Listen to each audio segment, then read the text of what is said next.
Lunes de la tercera semana del tiempo de Adviento. Lectura del Santo Evangelio según San Mateo. En aquel tiempo Jesús llegó al templo y mientras enseñaba, se le acercaron los sumos sacerdotes y los ancianos del pueblo para preguntarle: ¿Con qué autoridad haces esto? ¿Quién te ha dado semejante autoridad? Jesús les replicó: Os voy a hacer yo también una pregunta. Si me la contestáis, os diré yo también con qué autoridad hago esto. El bautismo de Juan, ¿de dónde venía? ¿Del cielo o de los hombres? Ellos se pusieron a deliberar. Si decimos del cielo, nos dirá: ¿por qué no le habéis creído? Si le decimos de los hombres, tememos a la gente, porque todos tienen a Juan por profeta. Y respondieron a Jesús: no sabemos. Él por su parte les dijo: pues tampoco yo os digo con qué autoridad hago esto. Palabra del Señor. Es revelador y curioso este pasaje evangélico en el que las más altas autoridades judías van a increpar a Jesús, a reprenderlo con dureza, con la severidad que les viene de saberse autoridades reconocidas e incontestadas. ¿Con qué autoridad haces esto?, le dicen. ¿A qué se referían?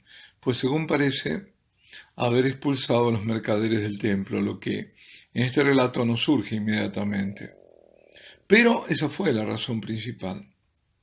Hay que decir que también estaban muy molestos, pero muy molestos, porque en el templo al Señor se le acercaban ciegos, cojos, y Él los curaba.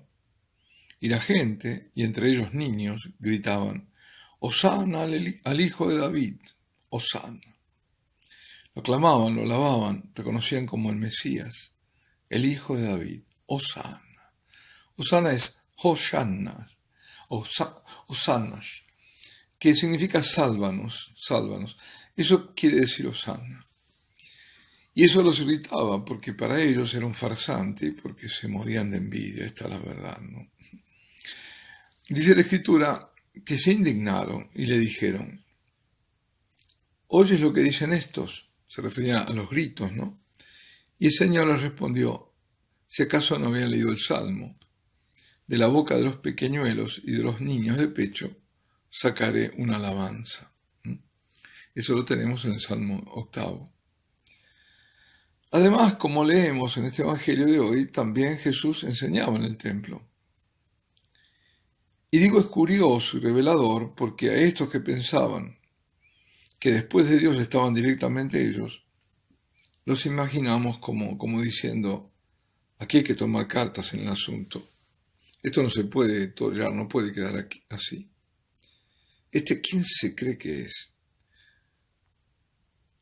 Vamos a dar el tema por terminado y sacarlo a él.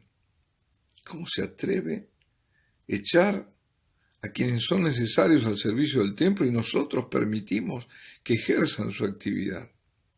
¿Quién se cree que es? Así en ese tono iba.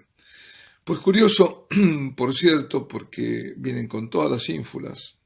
Dicho sea de paso, no usaban mitra como los obispos, porque ínfulas son las cintas anchas que penden de la mitra, la parte de atrás, la parte posterior. Vienen con toda prepotencia. Y Jesús los desarma completamente con su respuesta. Y en esa respuesta a estos que se creían tanto, Jesús le está revelando su autoridad, aunque no se dieran cuenta.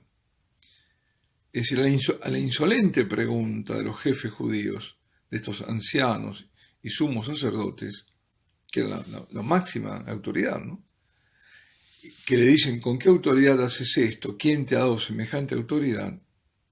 La respuesta del Señor es: yo voy a hacer una pregunta. Es Él quien nos interpela, quien ahora les pide explicaciones, y no más ellos. Y ya con esto, nuevamente, está mostrando que su autoridad está por encima de la de ellos. Que si la tienen, sí, porque la tienen, pero jamás podrán tenerla, esa autoridad, sobre el Hijo de David, como lo reconoce la gente. Esos que lo habían reconocido por sus enseñanzas, esa gente sencilla, y que lo reconocían por su autoridad, hablaba como ningún otro, con autoridad, dice, y por los signos, los cojos que caminaban, los ciegos que veían. El Señor nunca perdió su autoridad. Y ahora es como si les dijese, aquí quien pregunto soy yo, quien denuncio soy yo, quien os pongo ante la luz de la verdad soy yo, porque no habéis reconocido al Bautista como profeta, enviado de Dios, ni a su llamado a la conversión, con el gesto profético del bautismo, no lo habéis reconocido como venido del cielo. Os habéis opuesto a la obra de Dios y seguís haciéndolo conmigo. Estos pretenciosos personajes al final, víctimas de la propia hipocresía, ante la pregunta del Señor, no saben dar respuesta alguna. Y aquellos miembros del Sanedrín y sumos sacerdotes ni siquiera sospechaban, porque grande era su cerrazón, alimentada por su orgullo, que estaban oponiéndose aún más que a la obra de Dios, al mismo Dios en la persona del Hijo. Pero ni lo sospechaban. Y hoy la primera lectura que nos fue leída nos presenta algo parecido. Cómo los hombres se oponen a los designios y a la voluntad de Dios, y por supuesto inútilmente. La lectura es la del libro de los Números. Vamos a ubicarnos.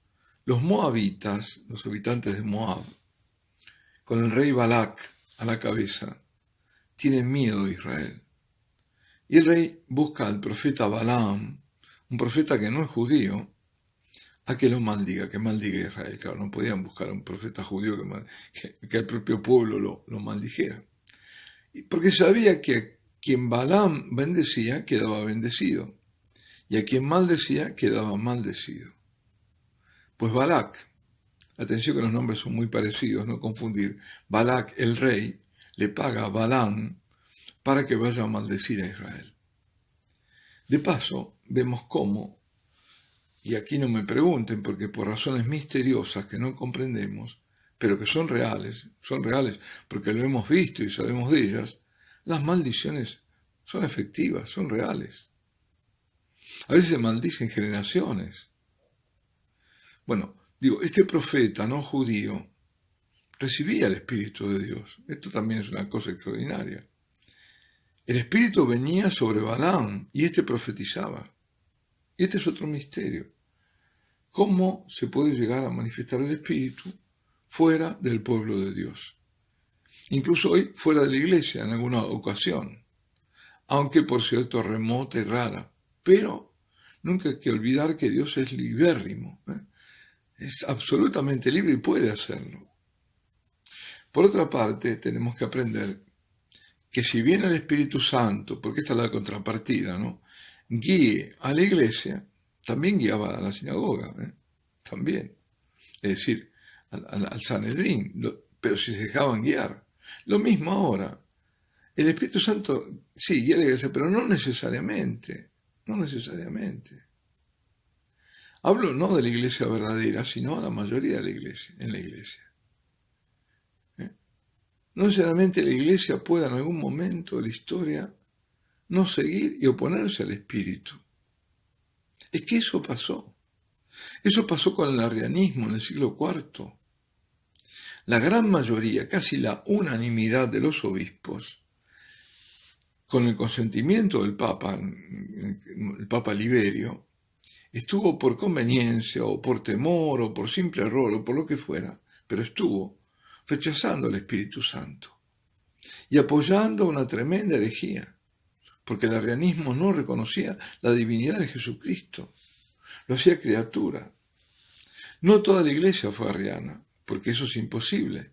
¿Por qué es imposible? Porque tenemos la garantía del Señor, que las puertas del infierno no prevalecerán sobre ella.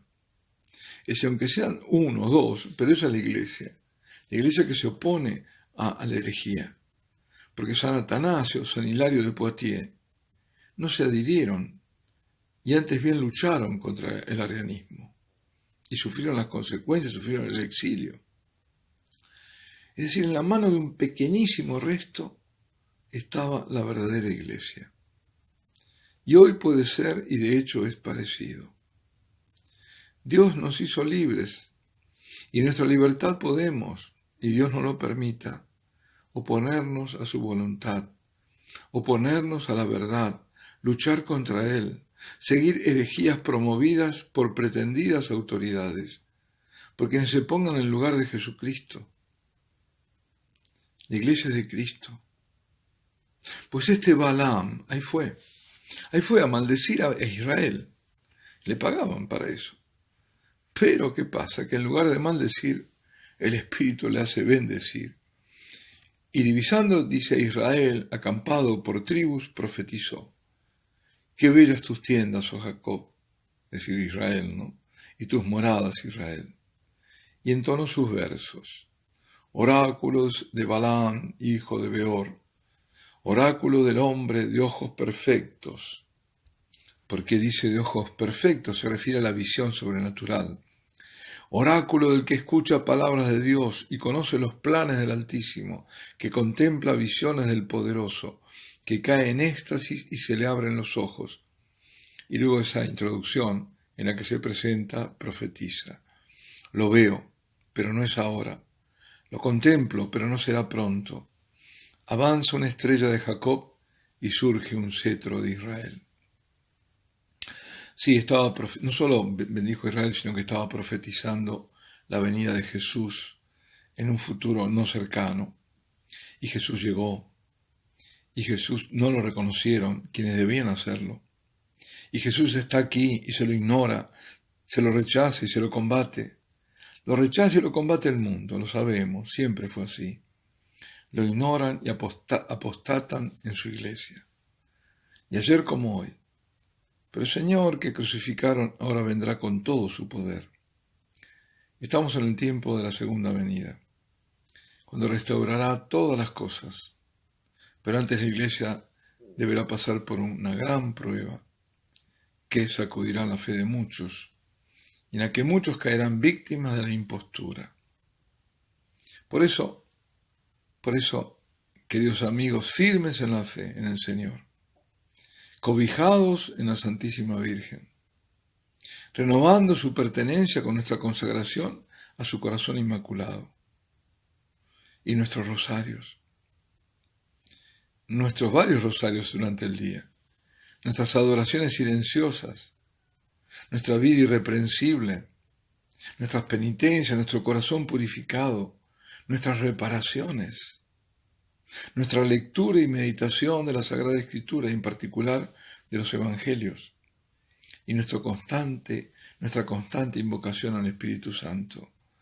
Todo eso nos mantendrán en la fidelidad a Jesucristo, permaneciendo protegidos, iluminados por la verdad en tiempos de oscuridad y de muerte. Alabado sea Jesucristo. Y la bendición de Dios Todopoderoso, Padre, Hijo y Espíritu Santo, descienda sobre vosotros y permanezca para siempre.